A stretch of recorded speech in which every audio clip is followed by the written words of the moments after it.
researchers have uncovered what's believed to be Jesus' tomb inside the Church of the Holy Sepulchre. Workmen uncovering the marble slab over the tomb. The historian Eusebius said he did it to cover the tomb where Jesus was buried. In October 2016, for the first time in centuries, a team led by scientists from the National Technical University of Athens was granted permission to explore the tomb of Jesus. The objective? To study the tomb, strengthen its structure, and solve some historical puzzles that had lingered for centuries. This was no easy feat. Securing permission to open such a sacred site was a long, arduous process. But ultimately, the Greek Orthodox, Armenian Apostolic, and Roman Catholic communities who share custody of the site agreed on the restoration. The project aimed not only to preserve the tomb's structural integrity, but also to investigate its origins. The scientists hope to answer lingering questions such as, does this tomb really date back to the time of Jesus? And what lies beneath the marble slabs of this revered burial place? As they lifted the marble slabs, the air was thick with anticipation. In a statement from the team, archaeologist Frederick Hebert said, "The anticipation of what we might find was overwhelming, knowing this place is regarded as one of the holiest in Christianity. Beneath those slabs lay answers that would captivate people around the world." The initial findings were remarkable. Beneath a layer of marble dating back to 1555, the team found another slab etched with a cross, a sign possibly left by crusaders during medieval times.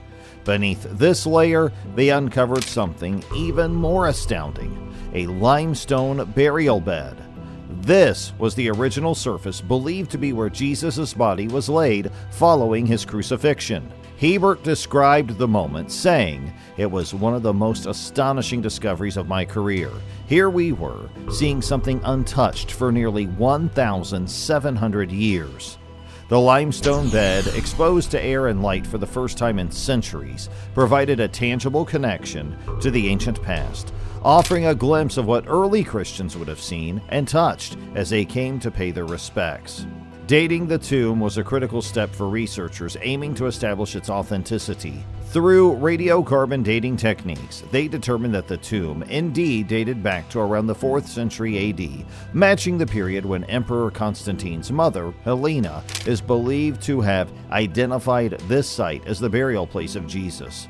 According to tradition, Helena, who played a significant role in establishing early Christian pilgrimage sites, traveled to Jerusalem in 326 AD. She declared this site as the burial place of Christ, and it became the foundation upon which the Church of the Holy Sepulchre was built. Radiocarbon dating helped validate this account, confirming that the limestone bed and the tomb's original structure dated back to the time of Constantine, if not earlier. As archaeologist Antonio Moropoulou, who led the restoration team, explained, this scientific analysis brings us closer to understanding the origins of one of the most significant religious sites in the world. The Church of the Holy Sepulchre, commissioned in 326 AD by Emperor Constantine, stands as one of the earliest monumental structures in Christian history. Within its sacred walls, the original limestone bed where Jesus' body was believed to have been laid had remained hidden since the 1500s. When scientists uncovered it, they found it largely intact after nearly 2 millennia. Over the centuries, the tomb had been rebuilt multiple times, with layers of marble added to protect the burial bed. These layers not only shielded the site, but also reflected significant historical events and religious periods, including damage from wars and restorations carried out by crusaders, each mark telling its own story of the tomb's enduring reverence and the evolving nature of its preservation. Despite these findings, the discovery stirred up significant controversy.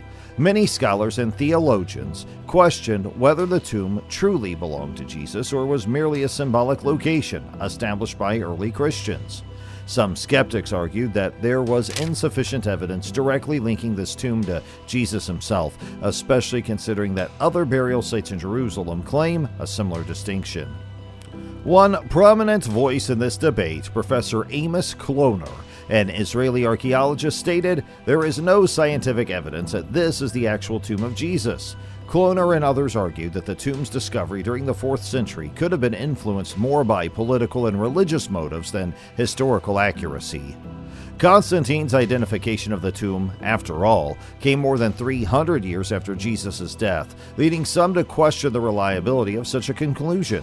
Another source of skepticism comes from the existence of other potential burial sites, such as the Garden Tomb, located outside Jerusalem's Old City. Some Protestant Christians hold the Garden Tomb as the true burial place of Jesus, further adding to the debate. The slab with a cross symbol found over the limestone bed intrigues scientists and historians alike.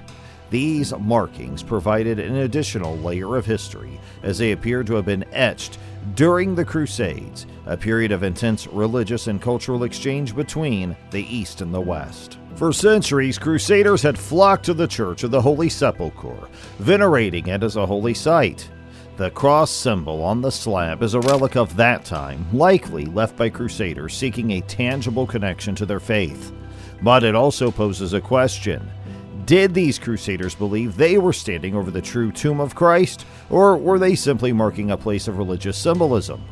As Professor Morapolo stated, these markings tell us about the medieval reverence for this site, regardless of whether it was universally accepted as the authentic tomb. The restoration process was an enormous undertaking. The scientist team used ground-penetrating radar, laser scanners, and advanced preservation techniques to analyze every inch of the tomb and ensure it was properly stabilized. The project took 9 months to complete and involved specialists from various fields, including structural engineers, archaeologists, and conservators. One major challenge was protecting the tomb from the damaging effects of humidity, candle smoke, and the throngs of pilgrims who visit the site each year. To combat this, the team installed a ventilation system to reduce moisture and protect the fragile stone. Morapolo explained, preserving a site of this significance requires more than just physical restoration. It's about respecting the layers of history and faith that make this place so important to so many. One of the most dramatic moments in the restoration process was the lifting of the marble slabs covering the burial bed.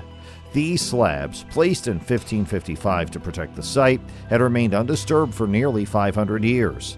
As the scientists carefully lifted them, they were astonished by what they found underneath, an untouched limestone surface that had remained hidden for centuries. The team's reaction was filled with awe. The moment we lifted the slab, we knew we were witnessing something extraordinary, said Morapolo. The experience brought an overwhelming sense of reverence, as this was possibly the closest anyone had been to the original burial bed in centuries. For billions of Christians worldwide, the tomb of Jesus is more than a historical site. It is a symbol of hope, faith, and resurrection. The empty tomb represents the belief that Jesus rose from the dead, which is central to Christian doctrine. Each year, millions of pilgrims visit the Church of the Holy Sepulchre to pray and reflect at this revered site. The discoveries made during the restoration have reinforced this sense of reverence. As Father Samuel Agoyan, an Armenian priest at the church, put it, this place holds a mystery that transcends scientific analysis. People come here because it is a place of faith, and that cannot be fully explained or analyzed. Despite the enthusiasm surrounding the discoveries, not everyone in the academic community was convinced. Some historians argued that the site's association with Jesus was based more on tradition than concrete evidence. Archaeologist Shimon Gibson, an expert on ancient Jerusalem, stated, "While the restoration has brought remarkable insights, it is essential to approach these findings with a critical eye. The Church of the Holy Sepulchre has historical significance, but linking it definitively to Jesus remains a complex issue." The criticism highlights the tension between faith and science. While religious tradition holds that this is indeed Jesus' tomb, scientific evidence remains inconclusive. Whether viewed through the lens of faith or science, the tomb of Jesus continues to captivate and inspire millions, a testament to the enduring power of belief and the human quest for understanding.